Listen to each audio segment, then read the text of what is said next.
या कुन्देन्दु तुषारहार धवला या शुभ्रवस्त्राभिता या वीणावरदण्डमण्डतिकरा या श्वयद पद्मासना या श्वयद पद्मासना। नमस्कार, बहुत स्वागत है। मैं हूं आपके साथ स्वामी नित्यानंद। आज आप सभी के समक्ष उपस्थित हूं तुला राशि वालों का मासिक राशि फल लेकर के। क्या कुछ है फरवरी के माह में हमारे प्रिय तुला राशि के जातक जातिकाओं के लिए विशेष दिन, और किन किन बातों का रखना है आपको भैया विशेष ख्याल, और क्या कुछ है बड़ा परिवर्तन, किस समय आपको मिल सकती है खुशखबरी, किस डेट पर हो सकता है आपके जीवन में बड़ा उतार चढ़ाव। साथ ही साथ हम बात करेंगे आपके व्यापार, आपके परिवार, आपके रोजगार के बारे में। आपके जीवन के सभी उन अहम मुद्दों पर हम चर्चा करेंगे जिस पर आपको चिंता रहती है। साथ ही साथ आपको हम यही बताएंगे कि आपका शुभ कलर और शुभ अंक कौन सा रहने वाला है इस फरवरी के शुभ माह में। तो अब चलिए बिना देर के हुए करते हैं वीडियो की शुरुआत। तुला राशि वालों के जीवन में इस फरवरी के शुभ माह में प्रेम संबंधों में अच्छी सफलता आपको भैया प्रदान हो सकती है। आपके जीवन में अगर आपका प्रेम आपसे रूठ गया था, या आप अपने प्रेम को मैरिज में कन्वर्ट करना चाह रहे थे, या आपका प्रेमी आपसे बहुत टाइम से दूर है, मान जाएगा। अगर आप अपने प्रेमी को बहुत टाइम से प्रपोज कर रहे थे, या किसी को आप पसंद कर रहे थे और अपने प्रेम का सुंदर सा उपहार उसके समक्ष प्रस्तुत नहीं कर पा रहे थे, तो आपके लिए 9 फरवरी से लेकर के और 25 फरवरी तक ये समय आपके लिए प्रेम जीवन मतलब लव लाइफ के लिए एकदम गोल्डन टाइम है। इसको लिखकर रख लीजिए और मुझे बताइएगा कि कैसा रहा आपका यह समय। कमेंट करिएगा और मुझे आप कॉल करिएगा। ये भविष्यवाणी हमने तुला राशि वालों के लिए इस बार बहुत रिसर्च करके लेकर के आया हूं। उपाय आपके लिए यह है कि जब भी आप अपने प्रेमी व प्रेमिका के साथ मिलें तो आप कोई पुष्प और द्रव्य दक्षिणा तथा कुछ मीठा ये जरूर दें साथ में। उपहार अगर देंगे तो आपके लिए अत्यंत उत्तम होगा। मैं के ईगो को खत्म करके आप प्रेम को करें। ऐसा बिल्कुल न सोचें कि एक हाथ से ताली बज रही है। प्रेम दोनों तरफ से होता है और प्रेम 50 to 50% करने की चीज होती है। प्रेम में एक दूसरे का 50-50% का मालिक होता है। इस बात का आप ख्याल रखें। आप इस बात को बिल्कुल भी अपने दिमाग से निकाल दें कि मैं ही प्रेम कर रहा हूं, मुझे ही दर्द होता है।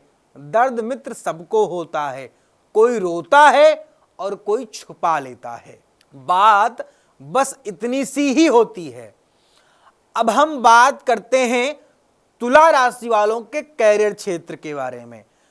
कैरियर के क्षेत्र में फरवरी के इस शुभ माह में आपको सफलताएं प्रदान होंगी, लेकिन आपको कुछ विशेष ध्यान रखना होगा। अगर आपके जीवन में इस फरवरी के माह में किसी नए व्यक्ति की एंट्री होती है तो उस पर आपको आंख बंद करके भरोसा नहीं करना चाहिए। आपको इस महीने में 16 तारीख तक अपने कैरियर से रिलेटेड किसी भी विशेष मुद्दे पर फैसला बिल्कुल भी नहीं करना चाहिए। और आपके करियर को ठीक करने के लिए उपाय यह है कि आप अगर तुला राशि के जातक हैं तो आप तुला दान करें।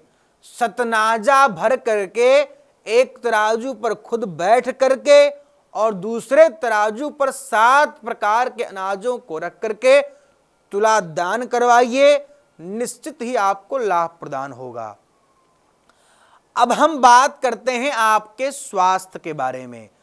तुला राशि के जो जातक स्वास्थ्य की समस्याओं से काफी टाइम से परेशान थे, उनको इस फरवरी के माह में स्वास्थ्य का शुभ वरदान मिलेगा।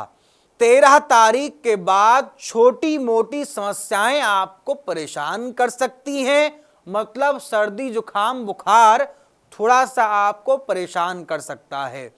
इस महीने में अपने आप खान पान पर विशेष ध्यान रखें, बाकी आपके लिए उत्तम समय होगा।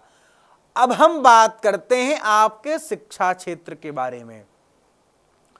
जो तुला राशि के जातक पढ़ाई कर रहे थे और पढ़ाई में निरंतर उनको समस्याओं का सामना करना पड़ रहा था, समस्या इस महीने में मित्र 13 तारीख के बाद खत्म हो जाएगी, लेकिन आपके जीवन में आलस्य कुछ प्रधान रहने वाला है।